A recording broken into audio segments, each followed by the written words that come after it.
Hello and welcome to our Talklist channel, where we break down the complexities of the English language into simple, manageable steps. I'm your host, Sarah. And I'm Mark. It's wonderful to be here with you all. Today we're tackling a big goal, a goal that almost every English learner shares: how to move beyond sounding like a student and start sounding more like a pro. That's right. We're talking about that smooth, natural, confident way of speaking that you hear from native speakers. It's not just about knowing the right words or having perfect grammar. There's another layer to it, a kind of polish that can make a world of difference in how you're understood and how confident you feel. Many learners express this as wanting to sound more natural or less robotic. They feel like they are speaking correctly, but something is missing. The good news is that this something isn't a magical secret. It's a collection of real, learnable skills. And that's exactly what we're going to share with you today. We've distilled it all down into 5 clear, powerful tips that will help you speak English like a pro. We're going to guide you through each one, step by step, with plenty of examples and practical advice. This isn't about changing your accent or losing your identity. Your accent is part of who you are. This is about adding new tools to your communication toolkit, tools that will help you speak with greater clarity, rhythm, and confidence. So, if you're ready to take your English speaking to the next level, you're in the right place. Let's get started with our very first tip, which is all about the sound of your voice. Tip 1. Master the music of English. Okay, tip number 1 is master the music of English. This might sound a bit poetic, Mark, but it's probably the single biggest key to sounding natural. It absolutely is. When we say music, we're talking about 3 things: sentence stress, rhythm, and intonation. These elements together create the melody of English. If your grammar is the structure of the house, this is the paint, the furniture, and the lighting that makes it feel like a home. Let's break that down, starting with rhythm and sentence stress. Many languages are syllable-timed, meaning each syllable gets roughly the same amount of time. A sentence might sound like da, da, da, da, da. Spanish and French are good examples of syllable-timed languages. But English is different. English is a stress-timed language. This means some words and syllables are stretched out and said more clearly, while others are squeezed and said very quickly. It sounds more like da, da, da, da, da. This is a fundamental concept. In an English sentence, we don't give equal importance to every word. We stress the most important words, the words that carry the key meaning. These are called content words. Content words are typically nouns like dog, house, idea, main verbs like run, eat, think, adjectives like big, beautiful, important, and adverbs like quickly, always, very. These are the stars of the show. And the other words? The little grammar words? Those are called function words. They are the grammatical glue that holds the sentence together. Think of words like the, in, on, to, for, am, is, are, can, do. These words are almost always unstressed. We say them quickly, quietly, and often reduce the vowel sound. Let's take a simple sentence to make this crystal clear. The dog is in the garden. A learner who is used to a syllable-timed language might say, the dog is in the garden. 7 equal beats. Right. It's understandable, but it sounds robotic. A native speaker focuses on the content words, dog and garden. The function words, the, is, in, the, are all unstressed and squeezed in between. So it sounds like, the dog's in the garden. Or even more naturally, the dog's in the garden. Da, da, da, da, da. You can hear that rhythm.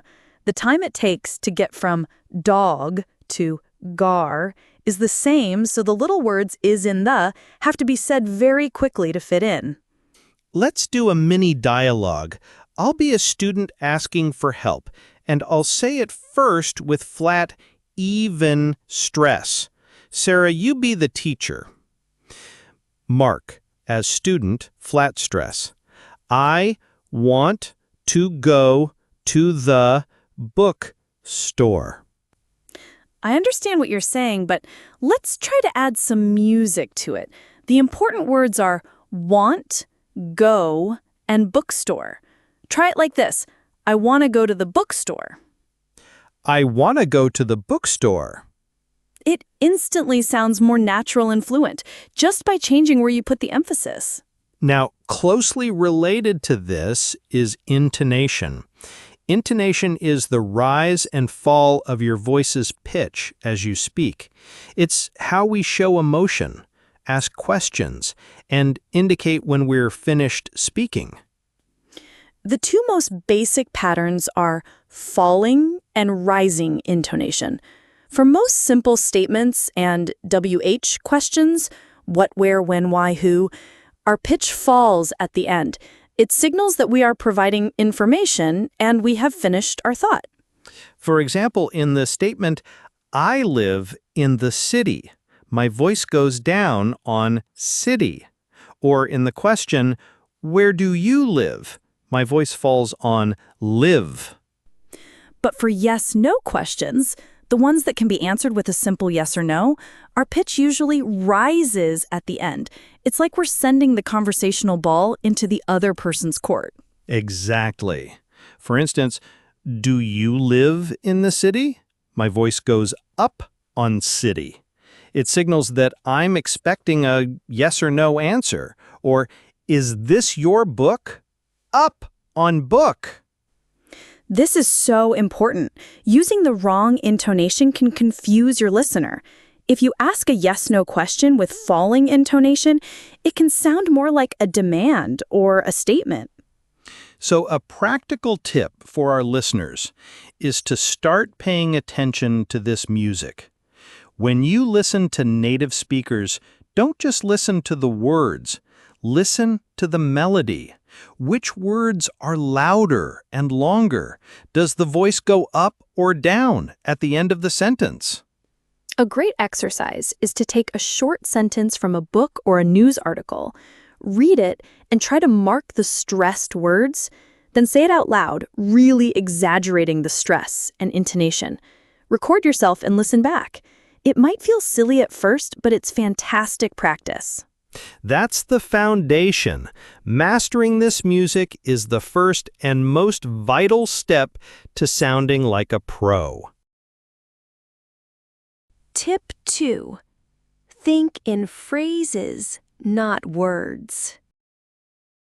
Okay, we've talked about the sound of English. Now let's talk about the building blocks.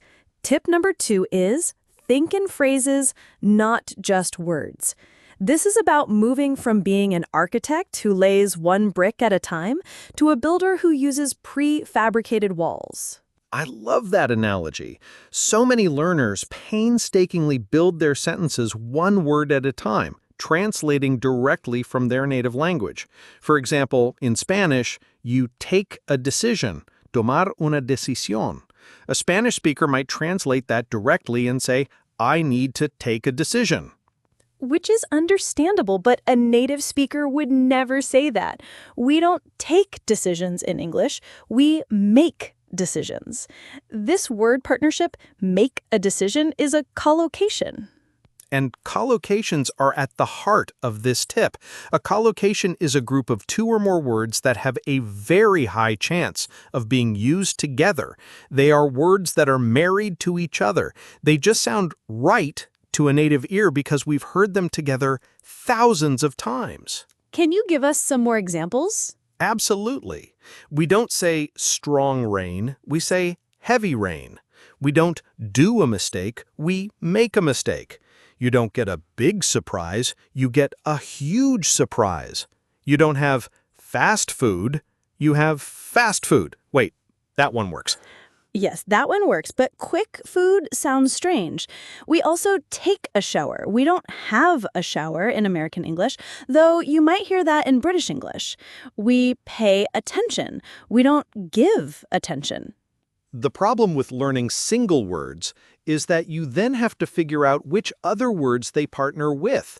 But if you learn the whole chunk, the whole collocation, you have a ready-made piece of language that you can use instantly and correctly. So when you learn a new word, your first question should be, what other words is this word usually friends with?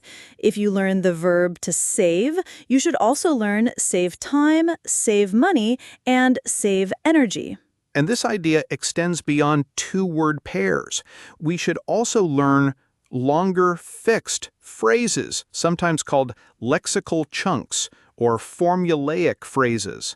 These are the phrases we use for common conversational jobs, like giving an opinion, agreeing, disagreeing, or changing the subject. So instead of thinking, how do I say that I think something is true? You have a pre-made chunk ready to go.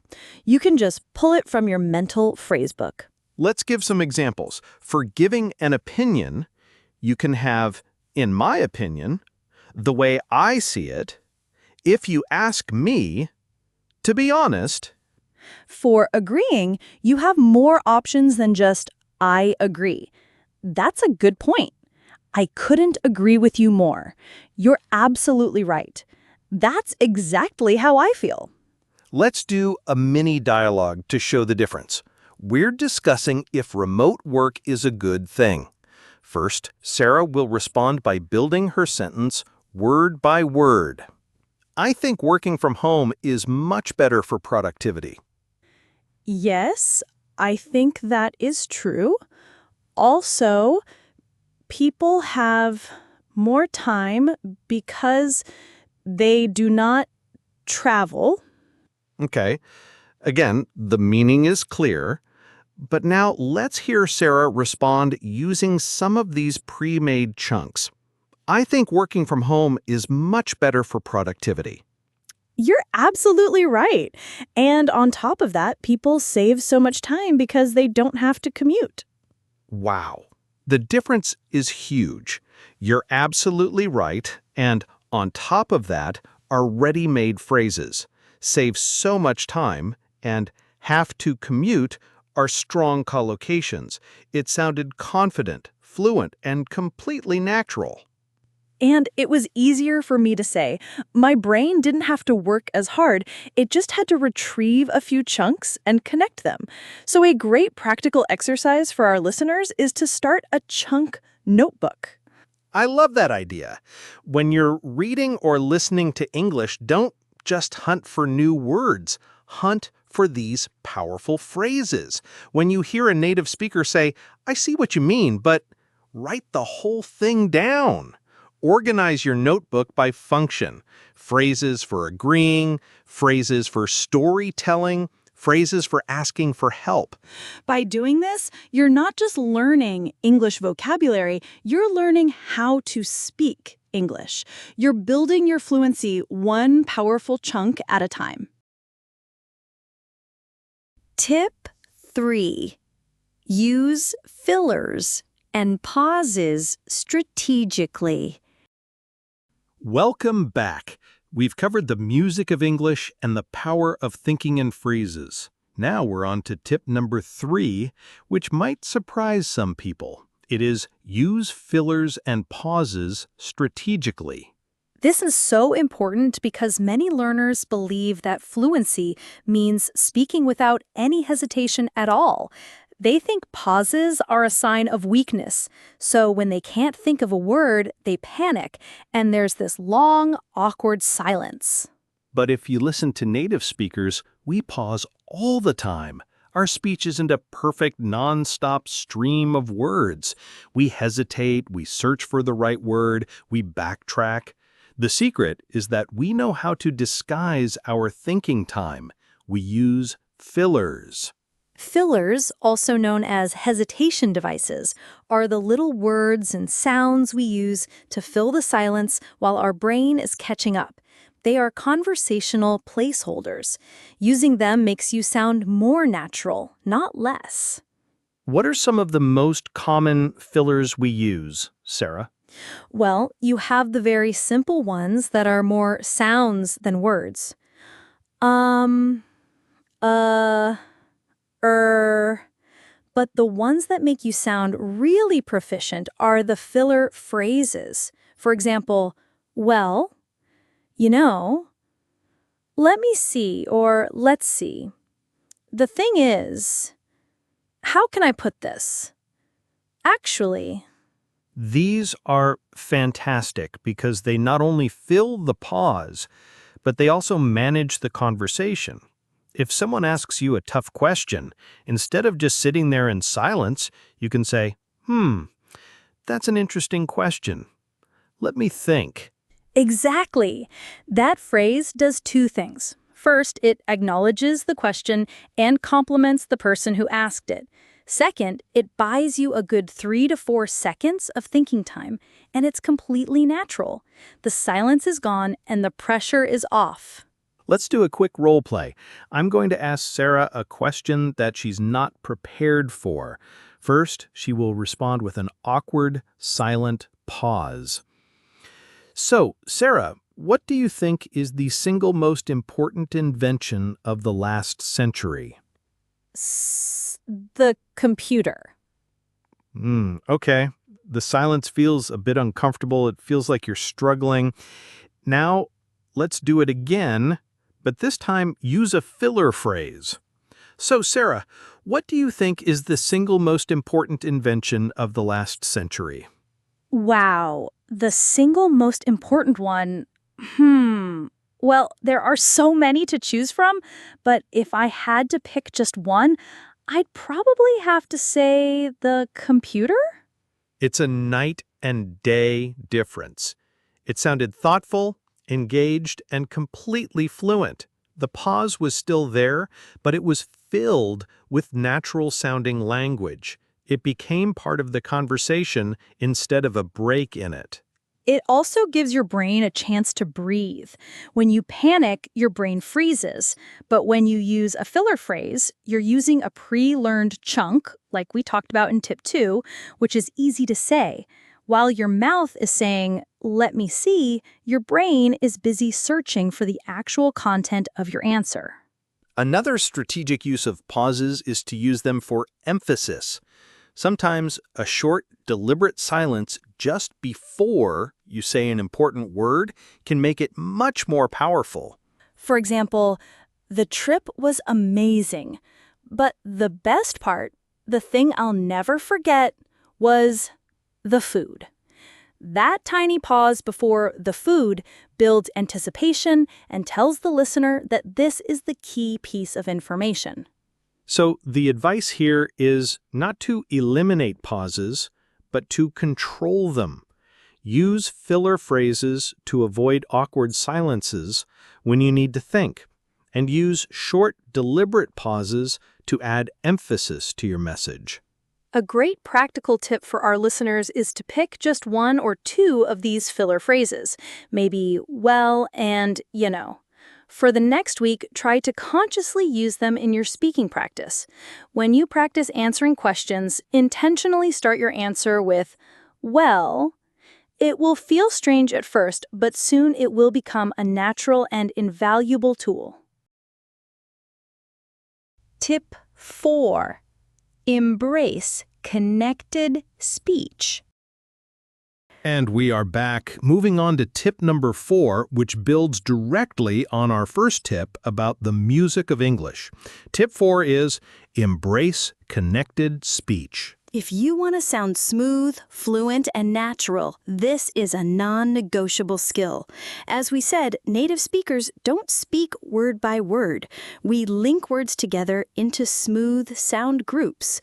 Learning to both understand and produce connected speech will transform your speaking. There are a few key types of connected speech. Let's start with the most common, linking from a consonant sound to a vowel sound. When a word ends in a consonant and the next word starts with a vowel, A, E, I, O, U sounds, we connect them as if they were one long word. For example, the phrase an apple. It's not an apple. The N sound from an links to the A sound in apple, so it sounds like an apple. I'd like an apple. Or turn off. It becomes turn off. Please turn off the light. Or I'm in. It becomes I'm in. I'm in a hurry. If you pronounce these words separately, it will sound very choppy and robotic. The second type is reductions, which we touched on in tip 1. This is where we change the vowel sound in unstressed function words to a weak, short sound called the schwa. It's that sound. This happens all the time. The word to is almost never pronounced with a full oo sound in a sentence. It's reduced to t. I have to go becomes I have to go. I want to eat becomes I want to eat. The word for is often reduced to fur. This is for you becomes this is for ya. The word are becomes What are you doing becomes what you're doing. These reductions are a key feature of fast, natural speech. If you insist on pronouncing the full form of every word, it will significantly slow you down and mark you as a non-native speaker. Which leads us to a specific type of reduction that everyone should know. Informal contractions. These are not always written down, but they are used constantly in spoken English. The big 3 are want to becomes wanna, going to becomes gonna, and got to becomes gotta. Using these correctly is an instant signal that you have a good handle on casual spoken English. I want to go to the park. It's gonna be fun. I gotta finish my homework. Let's do a mini dialogue to put this all together. I'll say a sentence in a very slow, careful, textbook style. Then Sarah will say the same sentence using connected speech. I am going to ask him for an update on it. I'm gonna ask him for an update on it. Wow. Let's break that down. I am becomes the contraction I'm. Going to becomes the reduction gonna, which in fast speech can sound like Ask him links together, and the H is often dropped, so it's ask him, which sounds like ask him. For an links to become for an or for a. Update on it links together to become update on it. So I'm going to ask him for an update on it becomes one long, smooth sound. This is why listening can be so hard for learners. You're listening for 6 separate words, but what you hear is one continuous stream of sound. The practical advice here is twofold. First, become a detective. When you're listening to a podcast, a song, or a movie, listen specifically for these links and reductions. Use the rewind button. Listen to a short phrase over and over again until you can hear how the words melt together. Second, practice it yourself using a technique called shadowing. Find a short audio clip with a transcript. Listen to one sentence and then repeat it immediately, trying to copy the speaker's connected speech exactly. Don't just say the words, say the music. Imitate the way they link what are you into whatcha. Embracing connected speech will make your own speaking smoother, faster, and much more comfortable to produce. It's like oiling the gears of your speech. Tip 5. Get feedback and act on it. We've arrived at our fifth and final tip, and it's a bit different from the others. The first 4 tips were about things you can study and practice.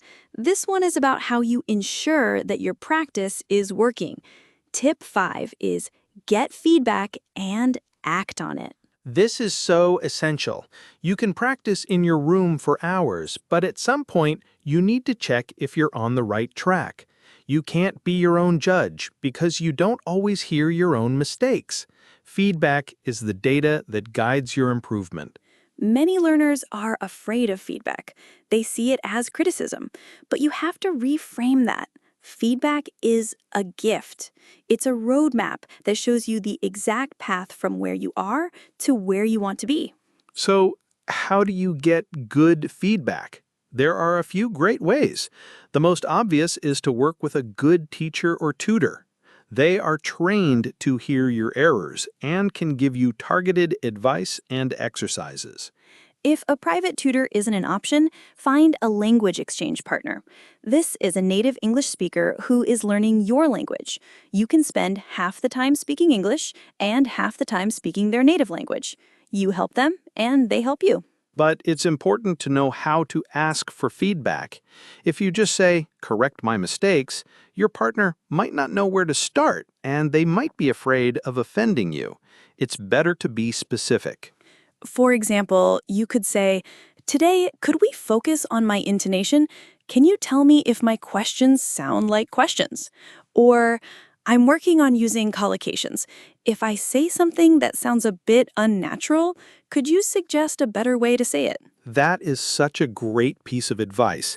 Being specific makes it easier for your partner to help you, and it focuses your own practice. What if you can't find a partner or a tutor? Is there a way to get feedback on your own? Yes, there absolutely is. The single most powerful tool for self-study is your phone. Use it to record yourself speaking. I know, nobody likes the sound of their own voice, but you have to get over it. It's true. It can be cringy at first, but it is incredibly effective. Here's a simple exercise. Choose a short topic. Speak about it for 1 minute and record yourself. Then listen back. But don't just listen for general good or bad. Listen with a specific mission. Mission 1, listen only for sentence stress. Did you stress the content words? Mission 2, listen only for your use of a specific chunk. Did you try to give an opinion? Did you use "in my opinion"? Mission 3, listen for fillers. Did you have long silent pauses, or did you use well, or you know? By focusing on one thing at a time, you can start to self-correct. You might hear yourself say, "do a mistake," and think, I remember Mark and Sarah said it's make a mistake." Then you re-record the same 1-minute talk, trying to fix that one thing. This cycle of speaking, recording, listening with a specific goal, and re-recording is how you become your own coach. You are actively engaging with your own speech and making conscious improvements. The final, crucial part of this tip is in the title. Act on it. Getting feedback is useless if you don't do anything with it. If your tutor tells you that your TH sound needs work, then you need to go and find exercises for the TH sound. If you notice from a recording that you never use any filler words, you need to actively practice them. Feedback illuminates the path, but you still have to walk it. Thank you so much for joining us today. We hope you feel inspired and equipped with new tools to take your English to the next level. We'll be back soon with another episode to help you on your language learning journey. Until then, keep practicing, be patient with yourself, and have fun with it. Happy learning!